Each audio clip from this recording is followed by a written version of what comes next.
Golf isn't just about swinging clubs and sinking putts. It's a theater of drama and chaos, of performance and instability, of the surreal and the often surrealistic. From monumental meltdowns to history-making moments, the game has developed plenty of jaw-dropping surprises. So let's dive into 10 times golf turned heads, raise some eyebrows, or left fans howling in disbelief. John Daly, the mullet-sporting, cigarette-puffing wild child of golf, always brought a touch of chaos to the course. But at Whistling Straits, chaos reached new depths, literally. On the 7th, Daly took aim over the menacing waters of Lake Michigan. One shot, sploosh. Another shot, splash. Third, you guessed it, splash. Well, Daly had had enough. With frustration bubbling over like a soda in a paint mixer, the guy marched to the water's edge and yeeted his 6-iron straight into the lake. The crowd naturally gasped with surprise, cameras clicked, and somewhere a fish got a brand new hiding spot. A young fan canoeing nearby later fished out the club. While Daly's scorecard read a disastrous 82, the club became a collector's item. Now who says that golf isn't a contact sport? If you thought golf was a gentleman's game, you clearly haven't seen Brooks Koepka in a standoff with rules officials. During a super tense Ryder Cup moment, his partner Daniel Berger hit a shot that landed near a drainage grate. Flag bearers Brooks Koepka sought relief from the bar grill by asking for a free drop, arguing that it was hindering his swing. "Have you ever seen me play?" Koepka fumed, almost like daring Price to go and Google his trophy cabinet. He even cited his wrist injury, emphasizing the hazardous nature of the situation. But despite all the theatrics, the ruling stood. Koepka's parting shot, a muttered, "If I break my wrist, this is on you." Spoiler alert, he didn't, but the sheer drama? Oscar-worthy performance indeed. Over the years, golf enthusiasts have had taste of the most memorable and dramatic moments and features that include passionate fan celebrations, funny to outrageous dress codes, and even the notorious streaker disrupting an event. However, nothing really quite compared to the spectacle that unfolded at the 2020 Phoenix Open, where a female spectator took distractions to an entirely new level. As professional golfer Webb Simpson positioned himself to take a critical putt on the 18th hole, a sudden uproar arose from the crowd.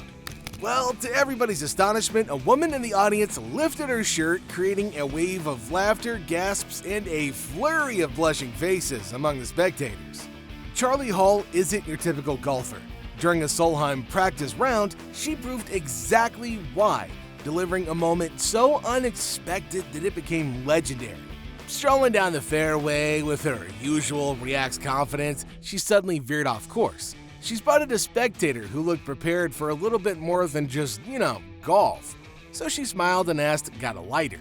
The stunned fan obliged, and she casually lit up, taking a few leisurely drags as if she was lounging on a sunny beach rather than competing in one of golf's most prestigious tournaments. Her teammates exchanged some bemused glances while the crowd buzzed with disbelief. Critics later called her behavior unprofessional, accusing her of shattering the sport's prime and proper image.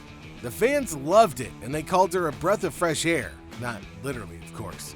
Her carefree demeanor reminded everybody that even in a game defined by rules, individuality can still shine through.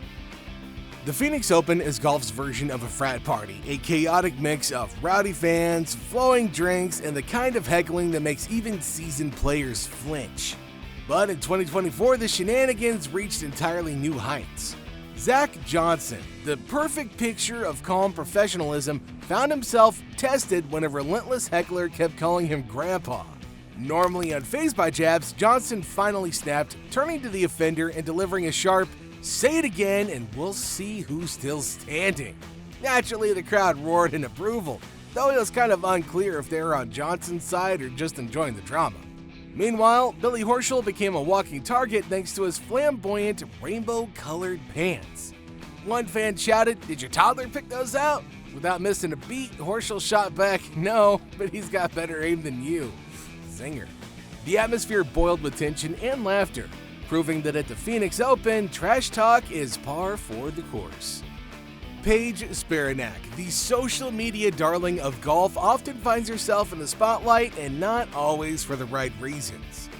After posting a photo in a stunning dress, she faced a flood of criticism, including body-shaming comments and accusations of disrespecting the sport. One fellow golfer even chimed in, saying that her attire wasn't golf appropriate. Her response? A total mic drop post. I respect the game, you respect your wardrobe. Deal? You know, love her or hate her, she continues to break molds and prove that golf isn't just for khakis and polos. You've made some fashion statements on the golf course. What do you make to reaction to your attire? So I was a gymnast before I switched into golf, and so I was so comfortable wearing spandex and very little of it because that's just what you wear when you're wearing a leotard and you're competing. And so when I switched into golf, I wore what was in my closet, which was workout clothes. I consider myself an athlete. I consider people who play golf, which is a hot take to some, athletes who play golf. Why don't we dress like athletes? You know, they're out there, poor Lucas Glover, in these unbreathable pants, sweating like crazy. And I'm like, let's dress like athletes. In 2003, Annika Sorenstam made history as the first woman in 58 years to compete in a PGA Tour event.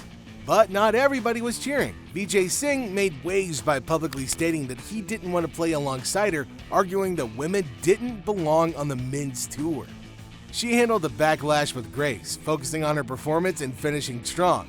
The incident exposed lingering gender biases in the sport, but also highlighted her trailblazing spirit.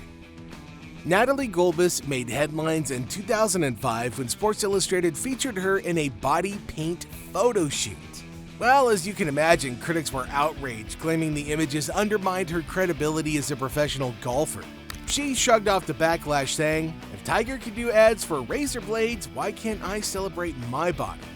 Yeah, her boldness sparked debate about branding in sports, but also reinforced her image as a trailblazer unafraid to defy conventions.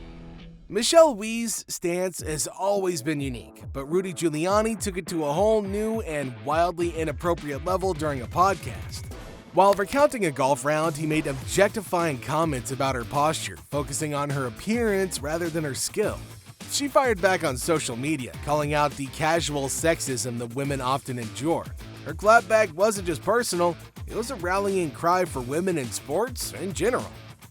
When Tiger Woods clinched victory at the 1997 Masters, it marked a historic moment in sports, symbolizing not just his extraordinary talent, but also the breaking of racial barriers in a predominantly white sport.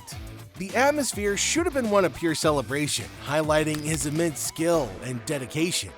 But that moment was overshadowed by fellow golfer Fuzzy Zoeller, who made derogatory and racist comments concerning Woods' ethnicity during a post-tournament event. His remarks not only detracted from Woods' monumental achievement, but also exposed the underlying prejudices that still existed within the golfing community. Playing at some of these golf courses, I was not allowed in the clubhouses where all the other juniors were. The color of my skin dictated that. As I got older, that drove me even more. So as I was denied access into the clubhouses, that's fine. Put my shoes on here in the parking lot. I asked 2 questions only. That was it. Where was the first tee and what was the course record? Not complicated. Years later, at another press event, Sergio Garcia found himself in hot water for making similarly offensive remarks about Woods. Despite all the unwelcoming comments, Woods demonstrated remarkable composure and poise, chose to rise above the negativity. He also focused intently on his game and remained dedicated to his craft instead of allowing the insults to sidetrack him. All of these repeated incidents served as a stark reminder of the biases and the challenges that he faced throughout his career, even as he continued to rewrite the history of golf and inspire a new generation of players. Golf may have its roots and tradition, but with stories like these, it's pretty clear that the game still knows how to surprise us. So the next time you think golf is boring, just remember, somewhere John Daly's probably chucking a club into a lake. So which of these wild moments left you in disbelief? Or maybe you've witnessed your own crazy golf moments that you'd like to share. Let us know in the comments. We'd love to hear from you, and we'll see you next time.